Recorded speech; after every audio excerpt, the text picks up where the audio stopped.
नमो आचार्य पादानिताय कृपापदाय गौरकथा रामदाय नमः नमः विष्णुपादाय कृष्णवेष्टाय भूतले श्रीमते भक्ति वेदांत स्वामिनिति नामिने नमस्ते सरस्वती देवी गौरवाणी प्रचारिणे निर्विशेष शून्यवादी पाश्चात्य कारिणे जय राम जय गुरुदेव जय प्रभु जय जय जय गौ सीतानाथ प्रेमानंदे वंदेहं श्रीकशिपदकमलं श्रीगुरुवैष्णवांचं श्री सात्वजातं रघुनाथं तं सजीवं साधितं सवसितं सवितं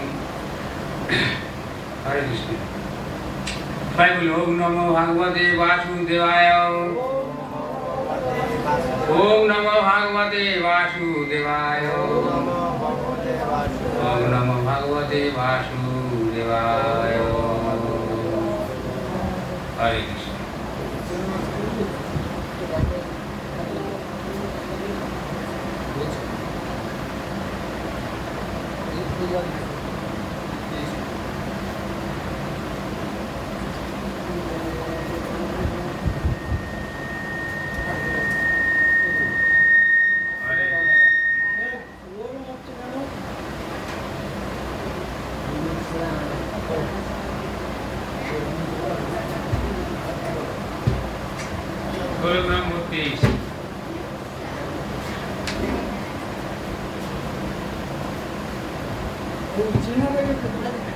पितामह समान सम गोसागर गिरी गिरीश तम आश्रय सर्वभूतानां यथा देव ब्रह्माश्रय पितामह माने पितामह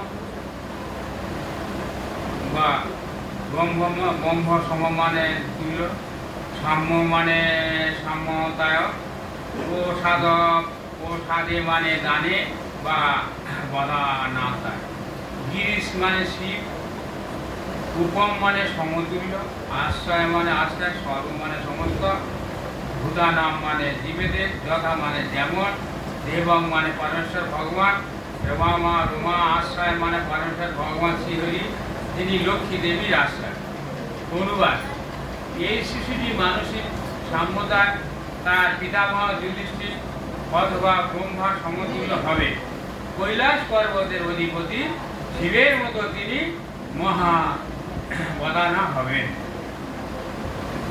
এবং লক্ষ্মী দেবীর আশ্রয় স্থল পরমেশ্বর ভগবান শ্রী নারায়ণের মতোই তিনি প্রত্যেকের আশ্রয়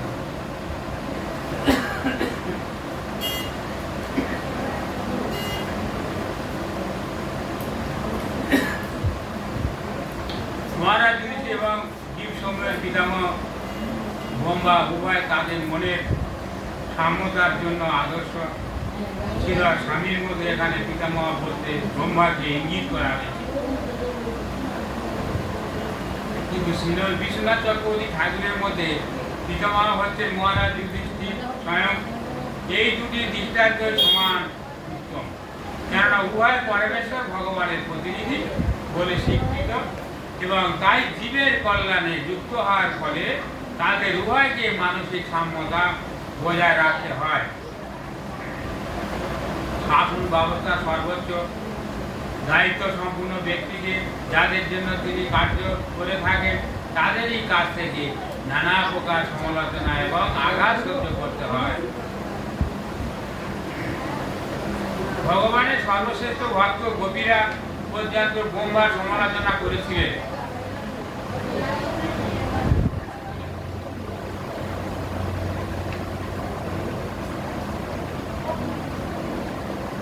কবিরা ব্রহ্মাজি কার্যে অসন্তুষ্ট হয়েছিলেন কেননা এই বিশেষ ব্রহ্মাণ্ডের সৃষ্টিকর্তা রূপে তিনি তাদের চোখের পলক সৃষ্টি করেছিলেন যার ফলে তারা শ্রীকৃষ্ণের দর্শনে বাধাপ্রাপ্ত হয়েছিলেন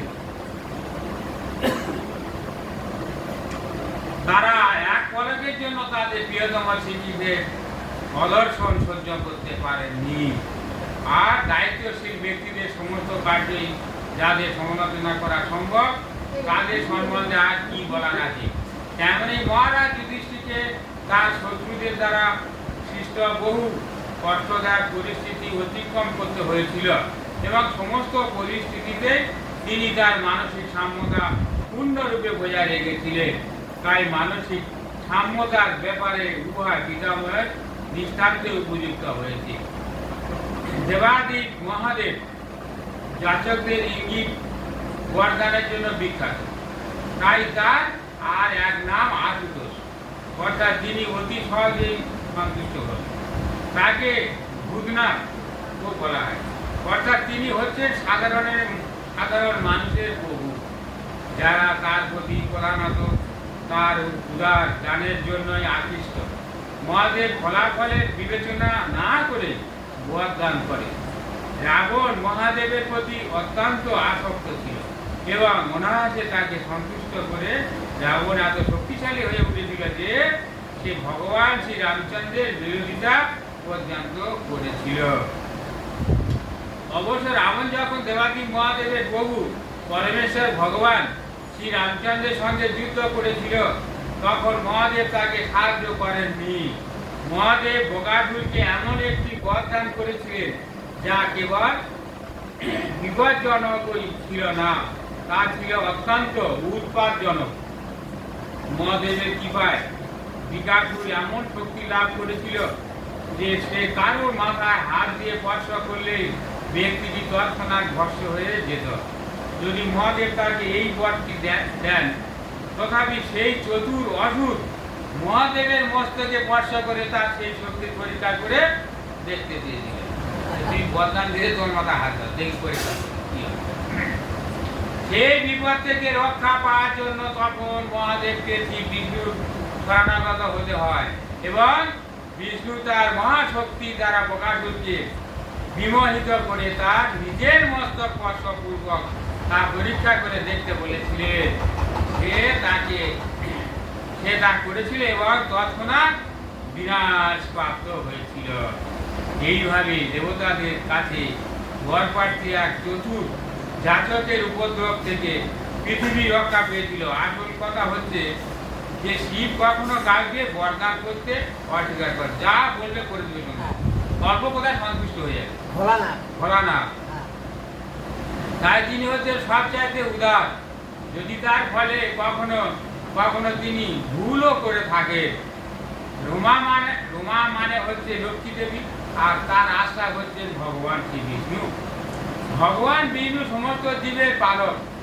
অসংখ্য জীব রয়েছে, কেবল এই পৃথিবী পৃষ্ঠেই নয়, অন্যান্য শত সহস্র লোকেও আত্মজ্ঞান লাভের পথে অগ্রসর হওয়ার জন্য তাদের সমস্ত সুযোগ সুবিধা প্রদান করা হয়। কিন্তু তারা যদি ইন্দ্রিয় তৃপ্তি সাধনের পথে চলতে চায়, তাহলে তাদের নানা রকম দুঃখ দুর্দশার সম্মুখীন হতে হয়।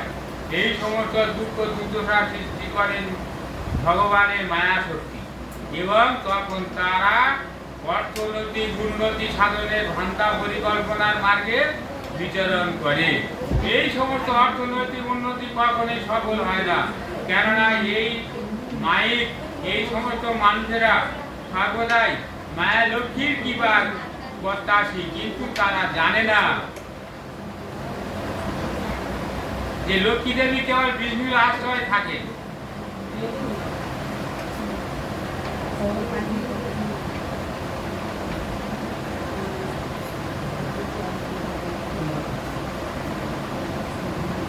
বিষ্ণু বর্তিত লক্ষ্মী দেবী হচ্ছেন মায়া। তাই সরাসরি ভাবে লক্ষ্মী দেবীর কৃপায় প্রত্যাশা না করে কেবল বিষ্ণুর আশ্রয় গ্রহণ করাই উচিত। শ্রী বিষ্ণু এই বৈষ্ণবরাই কেবল শ্রী বিষ্ণুকে বৈষ্ণবরাই সকলে আশ্রয় প্রদান করতে পারেন। তো যেহেতু ভগবান শ্রী বিষ্ণু মহারাজ পরীক্ষিতকে রক্ষা করেছিলেন।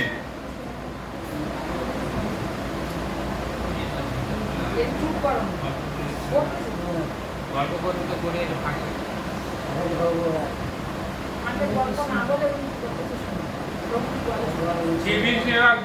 কেবল সকলকে আশা প্রদান করতে পারেন, এবং যেহেতু ভগবান শ্রী বিষ্ণু মহারাজ পরীক্ষিতকে রক্ষা করেছিলেন, তাই যারা তার শাসনের অধীনে থাকতে চেয়েছিল তাদের সর্বোচ্চভাবে রক্ষা করা তার পক্ষে সম্ভব ছিল।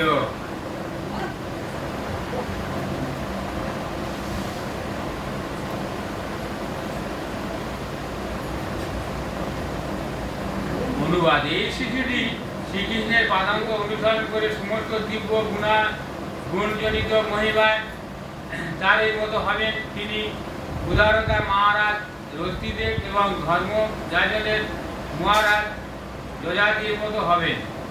শ্রীমদ্ ভগবদ গীতায় ভগবান শ্রীকৃষ্ণের অন্তিম উপদেশ হচ্ছে যে সকলে যেন তাদের সমস্ত তথাকথিত ধর্ম পরিত্যাগ করে কেবল তারই শরণাগত হয়। এখানে কি বলছে ভালো করে শুনুন। শ্রীমদ্ ভগবদ গীতায় ভগবান শ্রীকৃষ্ণের অন্তিম উপদেশ হচ্ছে যে সকলে যেন তাদের সমস্ত তথাকথিত ধর্ম পরিত্যাগ করে কেবল তারই শরণাগত হয়। দুর্ভাগ্যবশত অল্প বুদ্ধি সম্পূর্ণ মানুষেরা ভগবানের এই মহান উপদেশ গ্রহণ করতে চায় না, কিন্তু যারা প্রকৃত বুদ্ধিমান তারা এই অনুপম উপদেশটি গ্রহণ করে অসীম সৌভাগ্য লাভ করে। মূর্খ মানুষেরা জানে না যে সঙ্গের মাধ্যমে গুণ অর্জন হয়। জড়া জাগতিক বিচারে আমরা দেখতে পাই যে অগ্নির সান্নিধ্যে আসার ফলে যে কোনো বস্তু উত্তপ্ত হয়, তেমনই পরমেশ্বর ভগবানের সঙ্গে সঙ্গ প্রভাবে মানুষ ভগবানের এই মতো গুণান্বিত হয়ে ওঠে। পূর্বে আমরা আলোচনা করেছি যে ভগবানের ঘনিষ্ঠ সান্নিধ্যের ফলে জীব ভগবানের গুণাবলী শতকরা ৭৮ অর্জন করতে পারে। ভগবানের নির্দেশ পালন করার অর্থ হচ্ছে ভগবানের সঙ্গ করা। ভগবান কোনো জড় বস্তু নন যার উপস্থিতি এই সঙ্গ করার জন্য আবশ্যক। ভগবান সর্বত্র সর্বদা বিরাজমান। কেবল তার আদেশ পালন করার মাধ্যমে তার সঙ্গ করা সম্ভব। কেননা তিনি পরম তত্ত্ব হওয়ার ফলে তার উপদেশ, তার নাম, জপ, গুণ এবং সামগ্রী সবকিছুই তার থেকে অভিন্ন। মহারাজ পরীক্ষিত তার মাতার গর্ভ থেকে শুরু করে তার জীবনের অন্তিম সময় পর্যন্ত ভগবানের সঙ্গ করেছিলেন এবং এইভাবে তিনি সম্পূর্ণরূপে ভগবানের প্রধান ৭ গুণগুলি অর্জন করেছিলেন। রন্তিদেব পাক মহাভারত যুগের একজন বিখ্যাত রাজা। মহাভারতে দ্রোণ পর্ব ৬৭। সঞ্জয়কে উপদেশ দেওয়ার সময় নারদমণি যার উল্লেখ করেছিলেন প্রতীর্থ প্রদান এবং আহার্য বিতরণের জন্য তিনি ছিলেন বিখ্যাত এক মহান রাজা। এমনকি ভগবান শ্রীকৃষ্ণ তার দান এবং অতীতের জন্য তার প্রশংসা করেছেন। বৈশিষ্ট্যমণিকে শীতল জল প্রদান করার জন্য তিনি তার কাছ থেকে বল লাভ করেছিলেন এবং তার ফলে স্বর্গলোক প্রাপ্ত হয়েছিলেন। তিনি ঋষিদের ফল মূল ও পত্র সরবরাহ করতেন এবং তার ফলে তিনি তাদের কাছে তার সমস্ত বাসনা বৃত্তির আশীর্বাদ লাভ করেছিলেন। যদিও তিনি ছিলেন ক্ষত্রিয়, তথাপি তিনি কখনো মাংস ভক্ষণ করেননি। তিনি বিশেষভাবে বৈশিষ্ট্যমণির পরিচর্যা করেছিলেন এবং তার আশীর্বাদের ফলে কেবল তিনি স্বর্গলাভ স্থান লাভ করেছিলেন। তিনি হচ্ছেন সেই সমস্ত পুণ্যবান রাজাদের অন্যতম যাদের নাম প্রাতে এবং সন্ধ্যায় স্মরণীয়। এই পৃথিবীতে একজন মহান রাজা বিশ্বের সমস্ত মহান আর্য ও ভারতীয় ইউরোপীয় গোষ্ঠীর সমস্ত মহান রাষ্ট্রগুলির আদি পূর্বপুরী। তিনি ছিলেন মহারাজ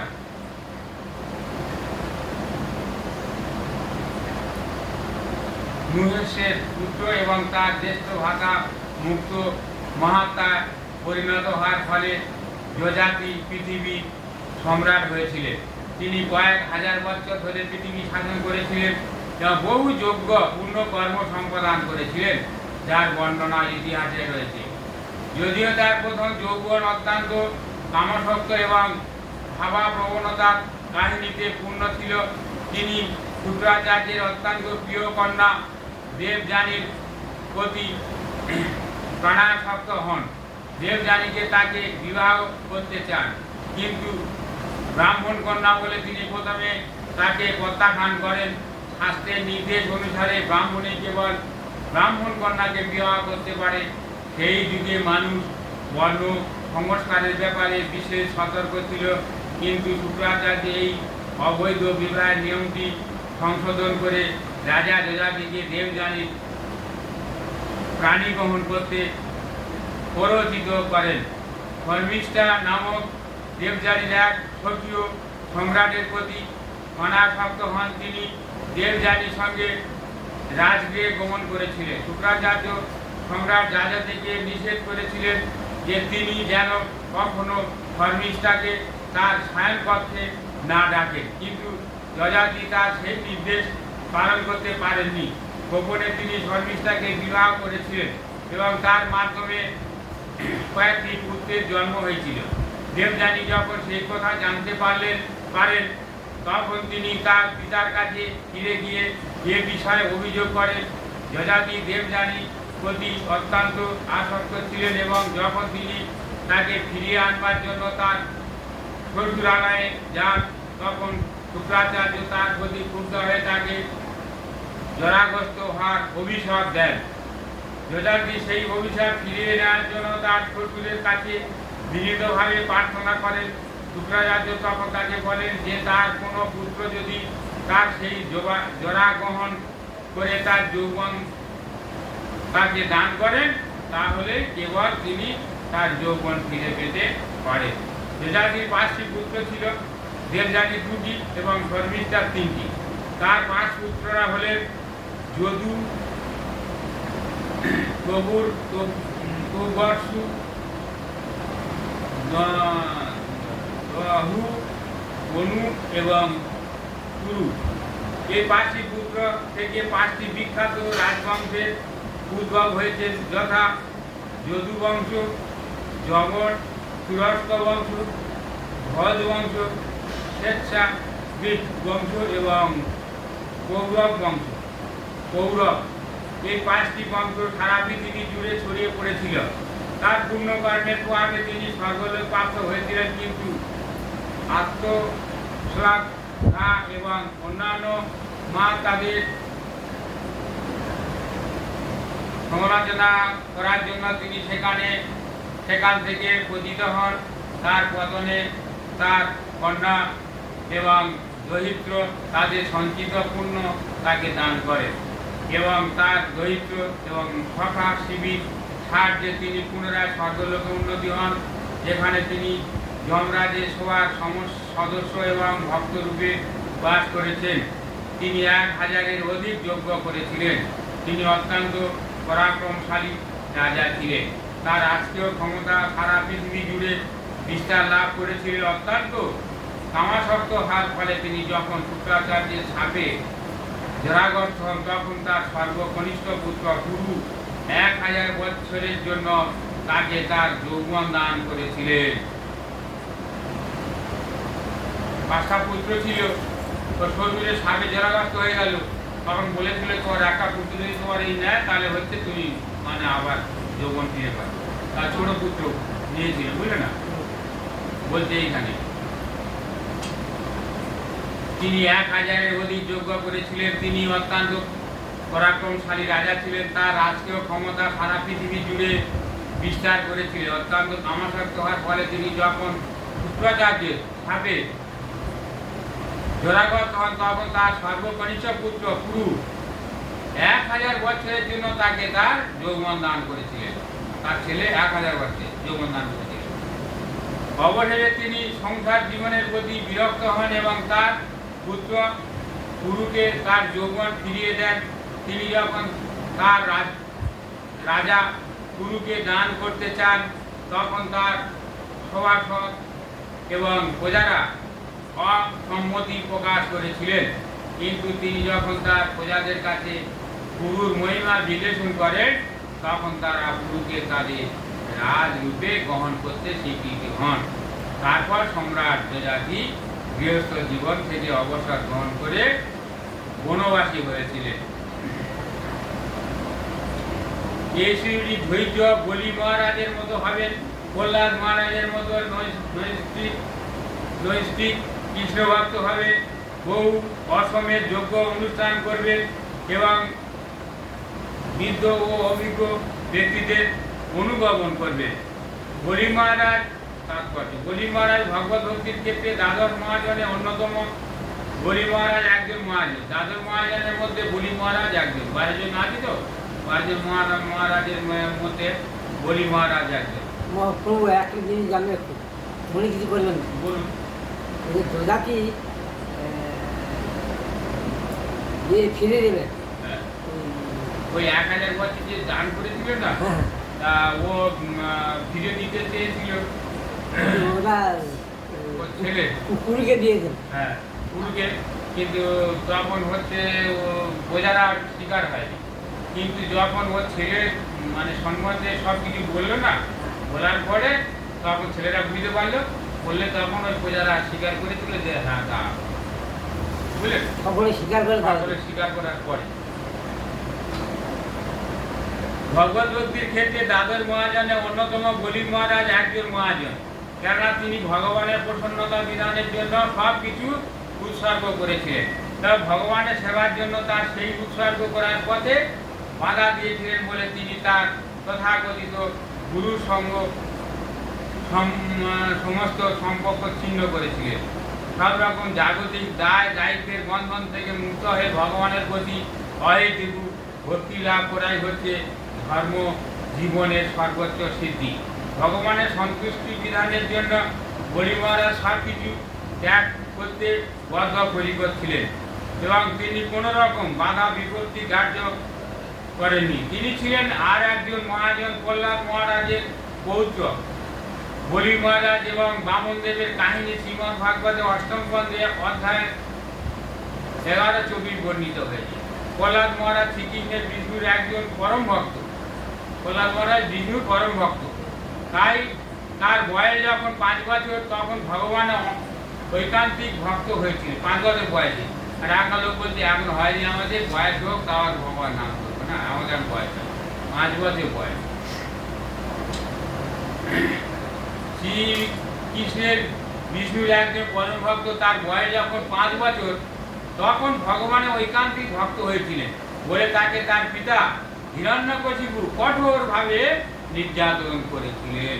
তিনি ছিলেন হিরণ্যকশিপুরের জ্যেষ্ঠ পুত্র এবং তার মায়ের নাম ছিল কয়াদু। প্রহ্লাদ মহারাজ ছিলেন ভগবত ভক্তির একজন মহাজন, কেননা তার জন্য ভগবান নৃসিংহদেব তার পিতাকে সংহার করেছিলেন। এই দৃষ্টান্ত স্থাপন করার জন্য যে পিতা যদি ভগবত ভক্তির পথে প্রতিবন্ধক হয় তাহলে তাকেও সরিয়ে দিতে হবে। তার 4 পুত্র ছিল এবং তাদের মধ্যে সর্বজ্যেষ্ঠ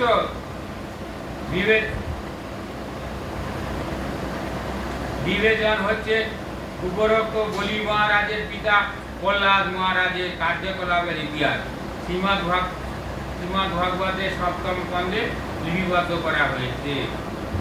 অনুবাদ: এই শ্রীটির রাজর্ষিদের জন্মদাতা হবেন। বিশ্ব শান্তি ধর্মের সাথে তিনি উচ্ছৃঙ্খল কলহ বিয়োগ সকলেরই দণ্ডদাতা হবেন। জগতের সবচাইতে জ্ঞানী হচ্ছে ভগবত ভক্ত। বলছে জগতের সবচেয়ে জ্ঞানী যারা ভগবত ভক্ত তারা। ঋষিদের জ্ঞানী বলা হয় এবং জ্ঞানের বিভিন্ন শাখায় বিভিন্ন প্রকার জ্ঞানী ব্যক্তি রয়েছে। অতএব রাজা বা রাষ্ট্র নেতারা যদি জ্ঞানী না হন তাহলে রাজ্যের অন্যান্য জ্ঞানী ব্যক্তিদের তিনি নিয়ন্ত্রণ করতে পারেন না। মহারাজ যুধিষ্ঠির রাজবংশের সমস্ত রাজারা ব্যতিক্রমহীনভাবে তখনকার দিনের সবচাইতে জ্ঞানী ব্যক্তি ছিলেন মহারাজ পরীক্ষিত। মানে যত রাজা ছিল তার জ্ঞানী ছিল পরীক্ষিত। এবং ভবিষ্যতে জন্মগ্রহণ করবে তার যে পুত্র জনমেজয়, তার সম্বন্ধ সেই ভবিষ্যৎবাণী করা হয়েছিল। এই প্রকার জ্ঞানী রাজারাই দুষ্কৃতকারীদের জন্মদান করতে পারে এবং কলিযুগে কলহপূর্ণ প্রভাবকে সমূলে উৎপাদিত করতে পারে। পরবর্তী অধ্যায়গুলিতে এটি স্পষ্টভাবে প্রকাশ পাবে। যে মহারাজ পরীক্ষিত শান্তি এবং ধর্মের প্রতি রাবিকে হত্যা করতে চেষ্টা করার ফলে মূর্তিমান কলিকে বধ করতে উদ্যত হয়েছিল। কলির 4টি লক্ষণ হচ্ছে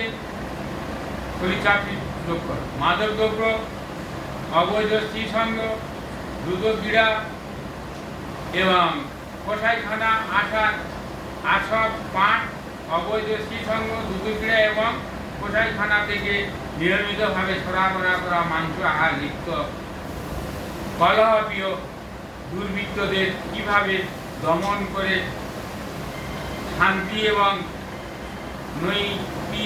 কথা প্রতিষ্ঠা করতে হয়, সেই শিক্ষা সমস্ত রাষ্ট্রের জ্ঞানবান সাধকদের মহারাজ দরিদ্রদের কাছে লাভ করা কর্তব্য।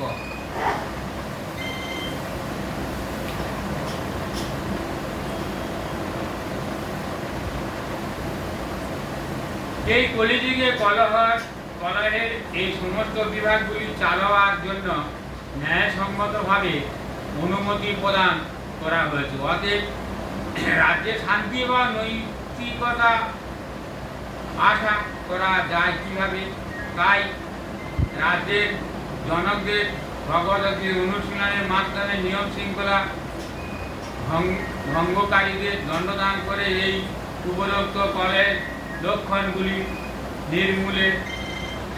নির্মূল করে অধিকার জ্ঞানী হওয়ার আদর্শ অবশ্যই অনুসরণ করতে হবে। আমরা যদি প্রজ্বলিত অগ্নি চাই, তাহলে আমাদের শুকনো কাঠ ব্যবহার করতে হবে। ভিজা কাঠ থেকে প্রজ্বলিত অগ্নি পাওয়া যায় না। মহারাজ পরীক্ষিত এমন এবং তার অনুগামীদের নীতি অনুশীলনের ফলে কেবল শান্তি এবং নৈতিকতার উন্নতি বিধান করা সম্ভব। এক ব্রাহ্মণ তনয় কর্তৃক প্রেরিত এক তক্ষক নাগের দংশনে তার মৃত্যু হবে। তা শোনার পরে তিনি সমস্ত জড়জাগতিক আসক্তি থেকে মুক্ত হবেন এবং তিনি পরমেশ্বর ভগবান শ্রীহরির পাদপদ্ম আশ্রয় গ্রহণ করবেন। জড় আসক্তি এবং ভগবানের শ্রী পাদপদ্ম শরণাগতি একসঙ্গে হতে পারে না। জড় আসক্তি মানে হচ্ছে ভগবানের আশ্রয় চিন্ময় আনন্দ সম্বন্ধে অজ্ঞতা। এই জড় জগতে অবস্থানকালে যে ভগবত ভক্তি, তা হচ্ছে ভগবানের সঙ্গে অপ্রাকৃত সম্পর্কিত হওয়ার অনুশীলন, এবং যখন তা সিদ্ধ হয় তখন ভগবত ভক্ত সম্পূর্ণরূপে জড় জগতের বন্ধন থেকে মুক্ত হয়ে তার প্রকৃত আলয় ভগবত ধামে ফিরে যাওয়ার যোগ্য হন। তার মাতৃ জঠরে অবস্থানকালে তার জীবনের শুরু থেকে মহারাজ পরীক্ষিত নিরন্তর ভগবানের আশ্রয় ছিলেন এবং ব্রাহ্মণ বালকের অভিশাপের ফলে 7 দিনের মধ্যে তার মৃত্যু হওয়ার তথাকথিত যে সতর্কবাণী তা ছিল ভাগবত ধামে ফিরে যাওয়ার প্রস্তুতি সুযোগের একটি আশীর্বাদ। যেহেতু তিনি সর্বদাই ভগবানের দ্বারা সুরক্ষিত ছিলেন, তাই ভগবানের কৃপায় তিনি এই প্রতিকূল অবস্থায় সর্বশ্রেষ্ঠ সদ্ব্যবহার করেছিলেন। তিনি নিরন্তর 7 দিন ধরে যথার্থ সূত্র থেকে শ্রীমদ্ ভাগবত শ্রবণ করেছিলেন এবং তার ফলে ভগবানের শ্রী পাদপদ্মের আশ্রয় লাভ করার সুযোগ পেয়েছিলেন। আমার যা গরম লাগছে যে না, এখানে আমার কাছে কোনো পাতা রাখছে না। লাগবে না।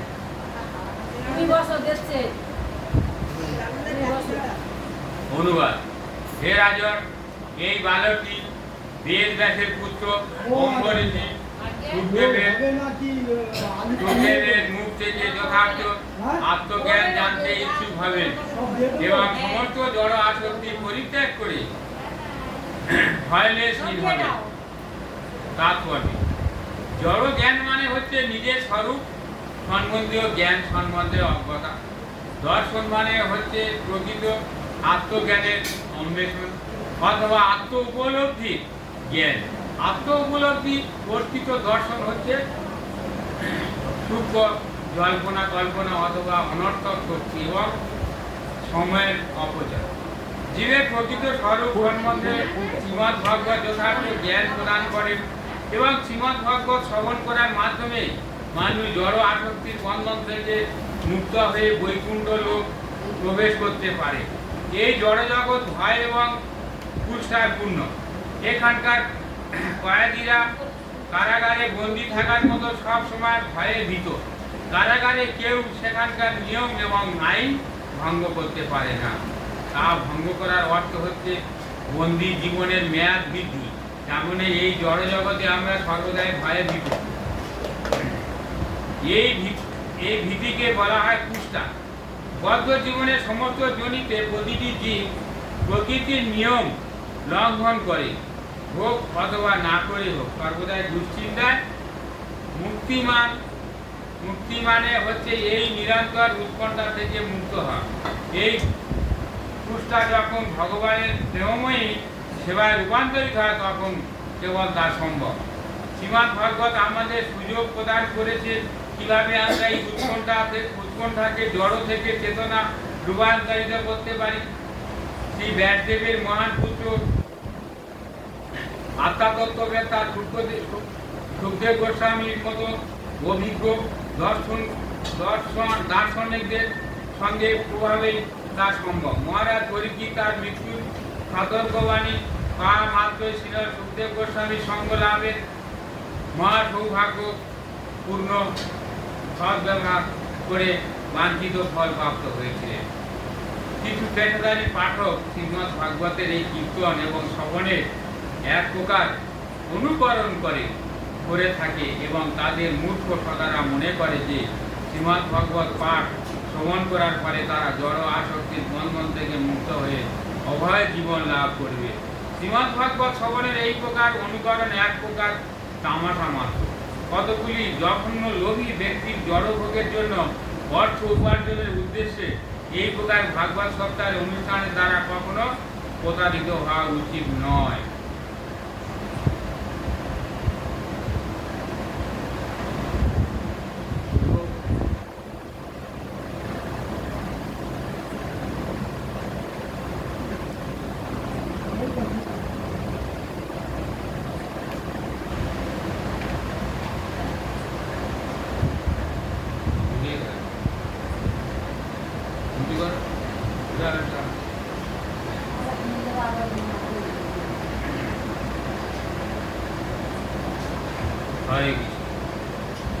অনুবাদ।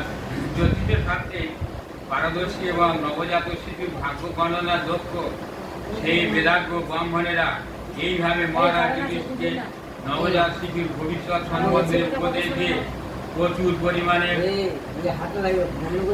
পারিতোষিক লাভ করে সব দিয়ে প্রত্যাবর্তন করলেন।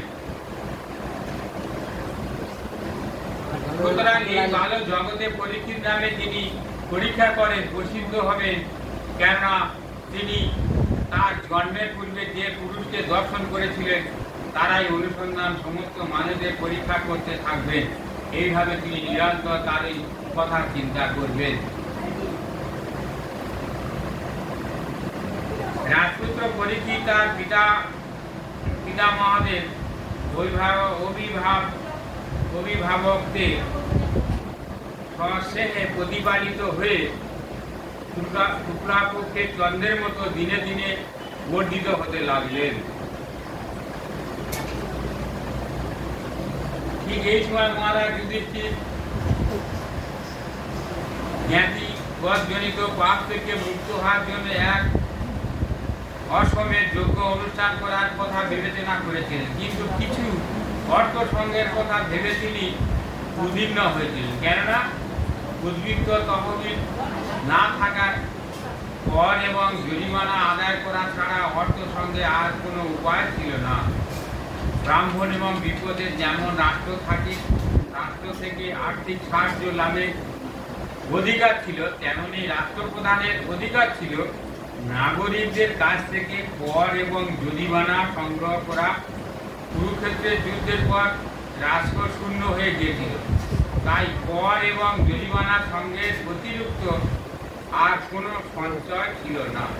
রাজকোষের এই সঞ্চিত ধন কেবল রাজ্যের আয় ব্যয়ের জন্যই পর্যাপ্ত ছিল এবং কোনো অতিরিক্ত সঞ্চয় না থাকার ফলে অসমের যোগ্য করার উদ্দেশ্যে মহারাজ যুধিষ্ঠির আরও ধন সংগ্রহ করার বিষয়ে উদ্বিগ্ন ছিলেন।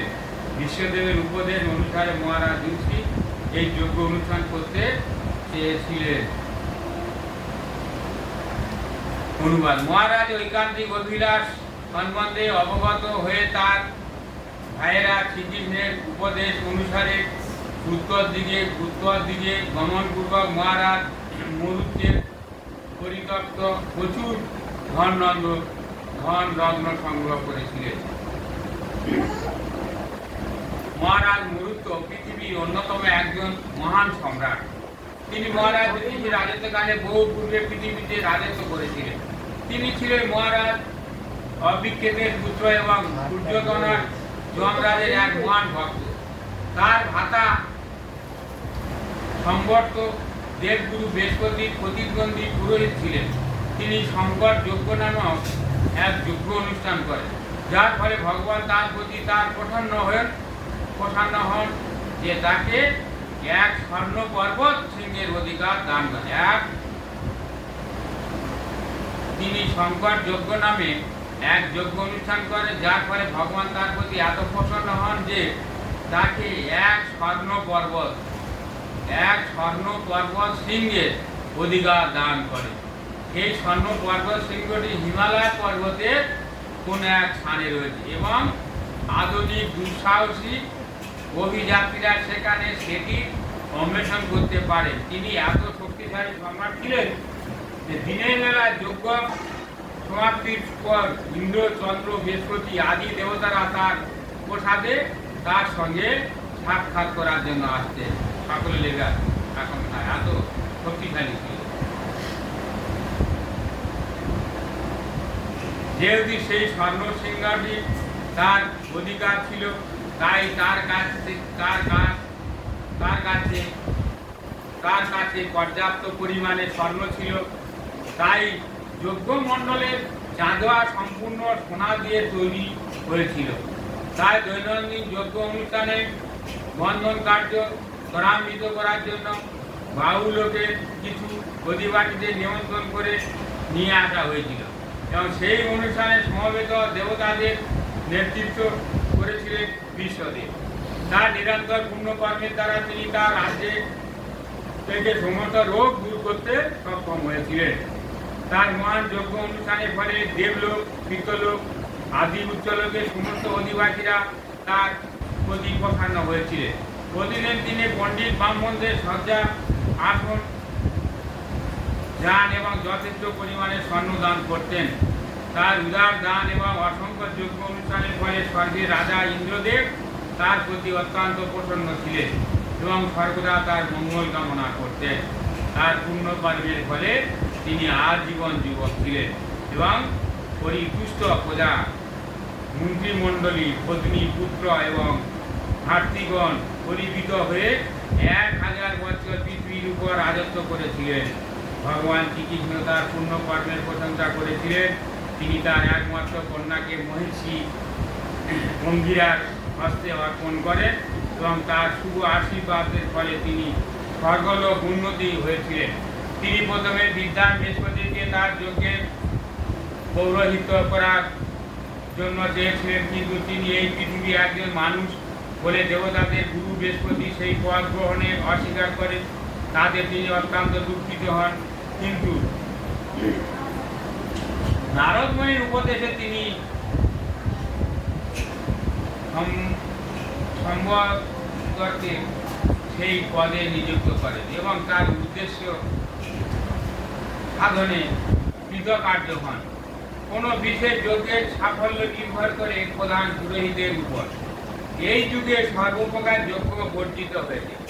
এই যুগে কোনো যজ্ঞ নেই, বলছে এই যুগে সর্বপ্রকার যজ্ঞ বর্জিত হয়েছে, কেননা তথাকথিত ব্রাহ্মণদের মধ্যে পৌরোহিত্য করার মতো যোগ্যতার কারণ নেই।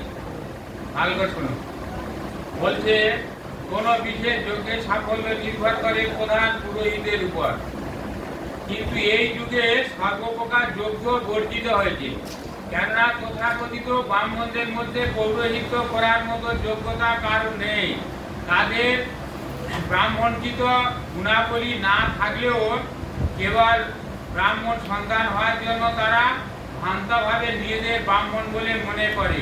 তাই এই কলিযুগে কেবল এক প্রকার যজ্ঞই অনুমোদন করা হয়েছে, তা হচ্ছে ভগবান শ্রী চৈতন্য মহাপ্রভুর প্রবর্তিত ও কর্তৃত সংকীর্তন যজ্ঞ। হরে কৃষ্ণ মহামন্ত্র, এছাড়া কলিযুগের যজ্ঞ নেই।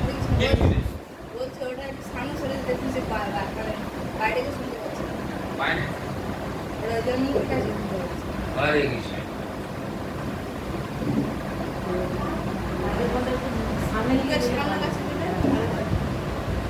হরে কৃষ্ণ।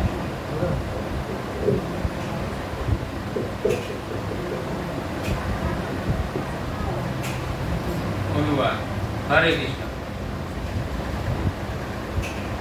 সেই সম্পদের দ্বারা মহারাজ যুধিষ্ঠির যজ্ঞের উপকরণ সংগ্রহ করে 3টি অশ্বমেধ যজ্ঞের অনুষ্ঠান করতে পেরেছিলেন।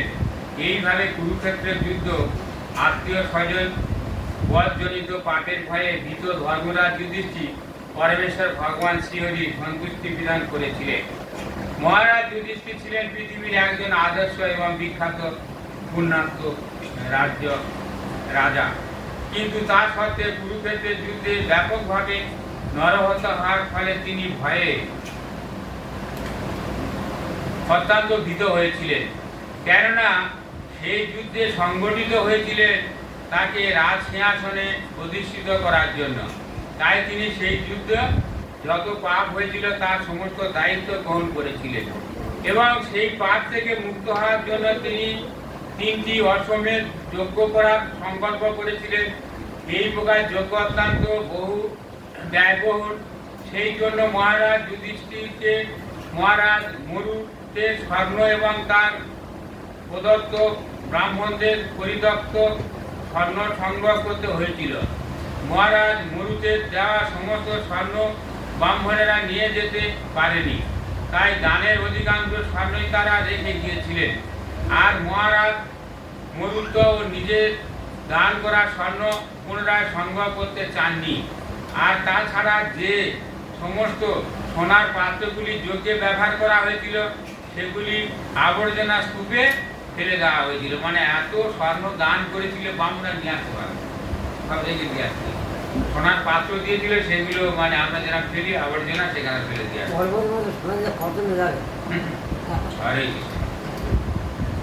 যজ্ঞ ব্যবহার করা হয়েছিল সেগুলি আবর্জনা স্তূপে ফেলে দেওয়া হয়েছিল এবং মহারাজ যুধিষ্ঠির তার নিজের উদ্দেশ্য সাধনের জন্য সেগুলি সংগ্রহ করা অবধি পাত্রগুলি দীর্ঘকাল সেখানেই পড়েছিল। ভগবান শ্রীকৃষ্ণ মহারাজ যুধিষ্ঠির ভ্রাতাদের উপদেশ দিয়েছিলেন সেই দাবিদারহীন সম্পদ সংগ্রহ করতে, কেননা তা ছিল রাজার সম্পত্তি।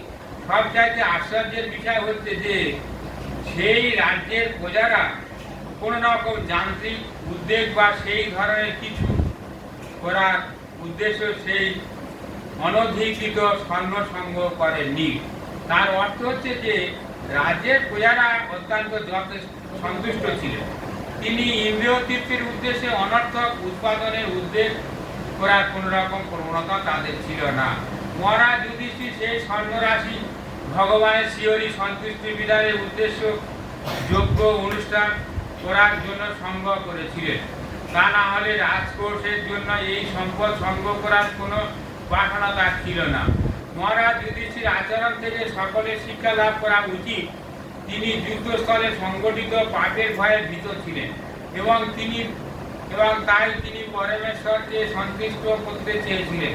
তা থেকে বোঝা যায় যে আমাদের দৈনন্দিন কর্তব্য সম্পাদন অনিচ্ছা সত্ত্বেও অনেক পাপ হয়ে যায় এবং সেই অনিচ্ছাকৃত অপরাধের নিরাসনের জন্য শাস্ত্রের নির্দেশ অনুসারে যজ্ঞ অনুষ্ঠান করা অবশ্য কর্তব্য। শ্রীমদ্ ভাগবত গীতায় ভগবান বলেছেন, যজ্ঞার্থ কর্ম নহ নত্র লোক ভয়ং কর্ম বন্ধনম। সমস্ত অবৈধ কর্ম অথবা অনিচ্ছাকৃত অপরাধের ফল থেকে মুক্ত হওয়ার জন্য শাস্ত্রের নির্দেশ অনুসারে যজ্ঞ অনুষ্ঠান করা অবশ্য কর্তব্য।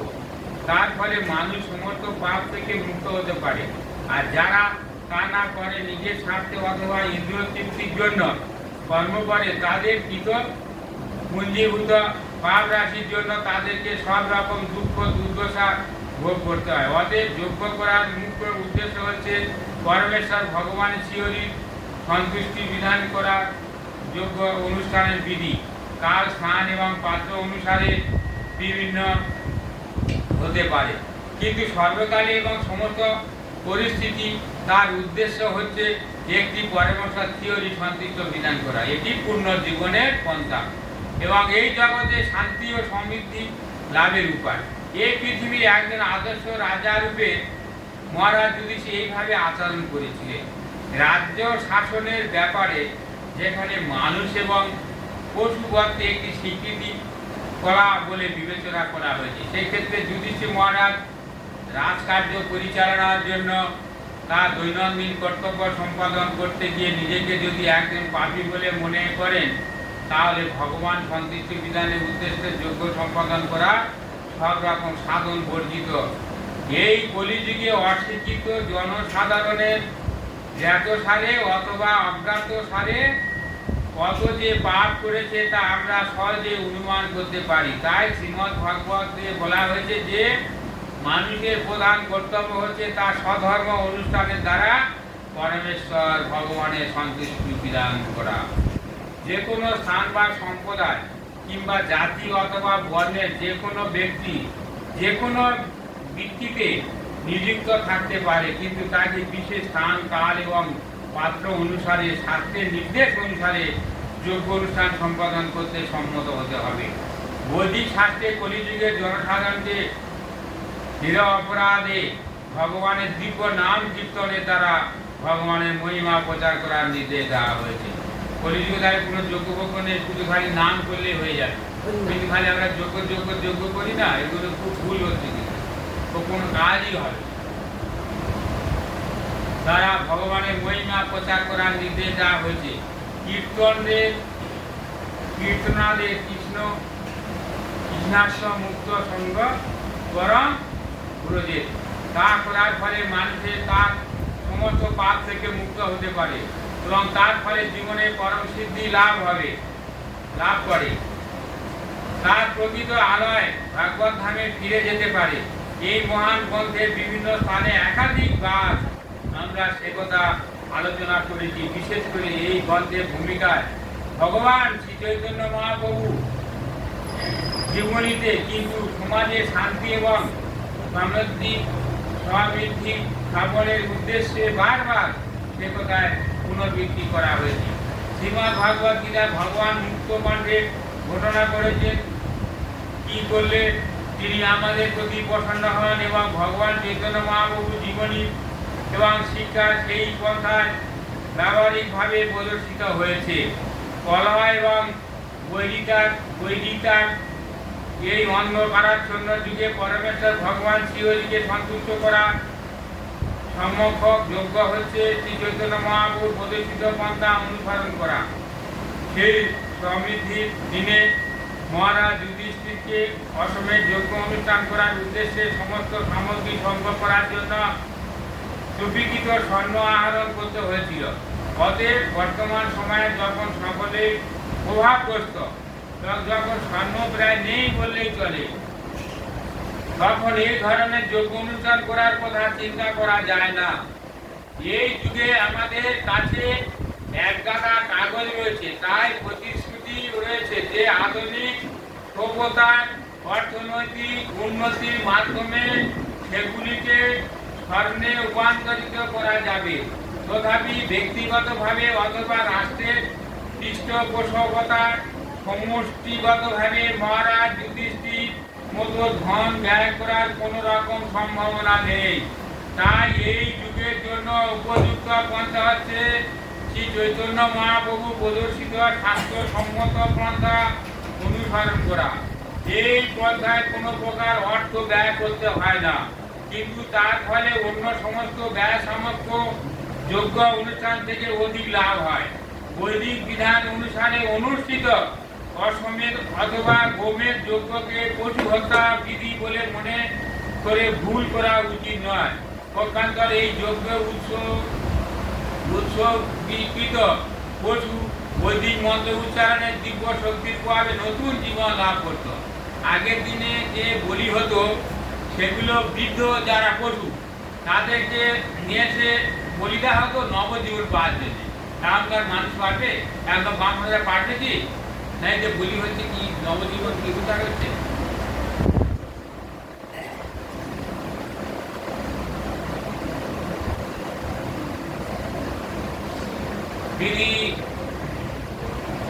বৈদিক বিধান অনুসারে অনুষ্ঠিত অশ্বমেধ অথবা গোমেধ যজ্ঞকে পশু হত্যার বিধি বলে মনে করে ভুল করা উচিত নয়।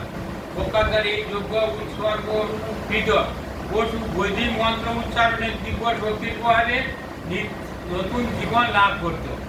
যথাযথভাবে উচ্চারিত বৈদিক মন্ত্র সাধারণ অনভিজ্ঞ মানুষের ধারণা থেকে সম্পূর্ণ ভিন্ন। সমস্ত বৈদিক মন্ত্র সর্বত্রভাবে ব্যবহারিক এবং তার প্রমাণ হচ্ছে যজ্ঞের নিবেদিত পশু নবজীবন প্রাপ্তি। আধুনিক যুগে তথাকথিত ব্রাহ্মণ অথবা পুরোহিতদের যথাযথভাবে বৈদিক মন্ত্র উচ্চারণ করার কোনো সম্ভাবনা নেই। বর্তমান দ্বিজকুলের অশিক্ষিত বংশধরেরা তাদের পূর্বপুরুষদের মতো নয় এবং তাই তাদের শূদ্র বলে গণনা করা হয়। যাদের কেবল দেহেরই জন্ম হয়ে রয়েছে, আত্মার সংস্কার সূচক দ্বিতীয় জন্ম হয়নি, যারা দ্বিজত্ব প্রাপ্ত হয়নি, অর্থাৎ যাদের আত্মার জন্ম হয়নি, তারা বৈদিক মন্ত্র উচ্চারণের অযোগ্য। এই এবং তাই মূল বৈদিক মন্ত্র উচ্চারণের কোনো ব্যবহারিক উপযোগিতা নেই। তাদের সকলকে রক্ষা করার জন্য ভগবান শ্রী চৈতন্য মহাপ্রভু সমস্ত ব্যবহারিক উদ্দেশ্য সাধন করতে সংক্ষিপ্ত নামকরণের যোগ্য প্রবর্তন করেছেন এবং আধুনিক যুগের মানুষেরা সুনিশ্চিত এই সুসংগঠিত এই পন্থা অনুসরণ করার জন্য বিশেষভাবে নির্দেশ দেওয়া হয়েছে। মহারাজ যুধিষ্ঠির কর্তৃক সেই যজ্ঞে আহুতি হয়ে পরমেশ্বর ভগবান শ্রীকৃষ্ণ সেখানে আগমন পূর্বক দ্বিতীয় ব্রাহ্মণদের দ্বারা যজ্ঞ সম্পাদন করিয়ে আত্মীয় স্বজনদের আনন্দ বিধানের জন্য কয়েক মাস সেখানে অবস্থান করেছিলেন। মহারাজ যুধিষ্ঠির ভগবান শ্রীকৃষ্ণের যজ্ঞ অনুষ্ঠানের তত্ত্বাবধান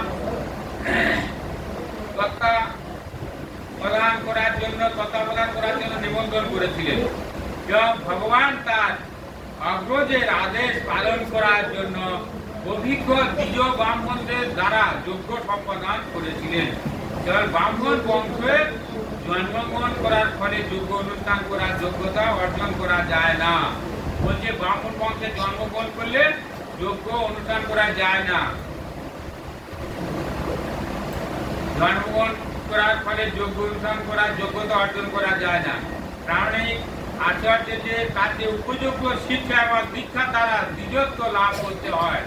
ব্রাহ্মণ কুলে যার সন্তান শূদ্রের সমতুল্য, ব্রাহ্মণ কুলে জন্ম করলে শূদ্রের মতো জন্ম সমতুল্য এবং এই প্রকার ব্রহ্ম বন্ধু বা অযোগ্য ব্রাহ্মণ সন্তানদের কখনো বৈদিক অনুষ্ঠান বা ধর্ম অনুষ্ঠান করতে দেওয়া উচিত নয়।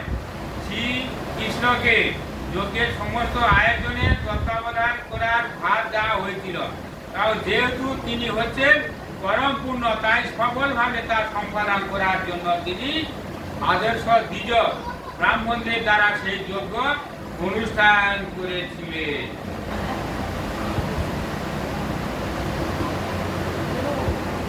হে সৈনিক, তারপর দ্রৌপদী সহ মহারাজ যুধিষ্ঠির এবং বন্ধু বান্ধবদের বিদায় জানিয়ে অর্জুন সহ ভগবান শ্রীকৃষ্ণ যাদবগণ পরিবেষ্টিত হয়ে দ্বারকা নগরীর উদ্দেশ্যে যাত্রা করলেন।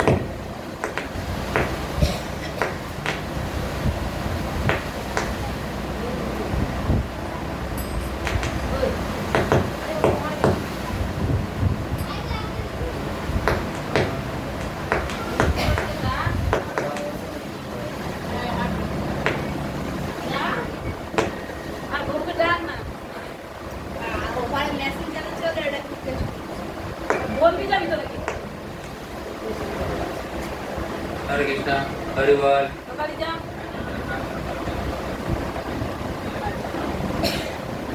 হরে কৃষ্ণ। ধৃতরাষ্ট্র গৃহ ত্যাগ করলেন। শ্রীগোস্বামী বললেন, তীর্থ পর্যটনকালে মহর্ষি মৈত্রের কাছে জীবের পরম গতি সম্বন্ধে জ্ঞান লাভ করে বিদুর হস্তিনাপুর নগরে ফিরে গেলেন। তিনি ইষ্ট বিষয়ক সমস্ত জ্ঞান লাভ করেছিলেন। বিদুর হচ্ছেন মহাভারতের ইতিহাসে এক বিশিষ্ট চরিত্র। তিনি মহারাজ পাণ্ডুর মাতা অম্বিকার এক দাসীর গর্ভে ব্যাসদেবের ঔরসে জন্মগ্রহণ করেন। তিনি হচ্ছেন যমরাজের অবতার। মুন্ডকমণির অভিশাপে তাকে শূদ্ররূপে জন্মগ্রহণ করতে হয়। সেই কাহিনীটি হচ্ছে এক সময় রাজা শিবাই মুন্ডি মণির আশ্রমে আত্মগোপনকারী কয়েকজন চোরকে ধরে সিপাহীরা যথারীত সেই চোরেদের গ্রেপ্তার করে এবং সেই সঙ্গে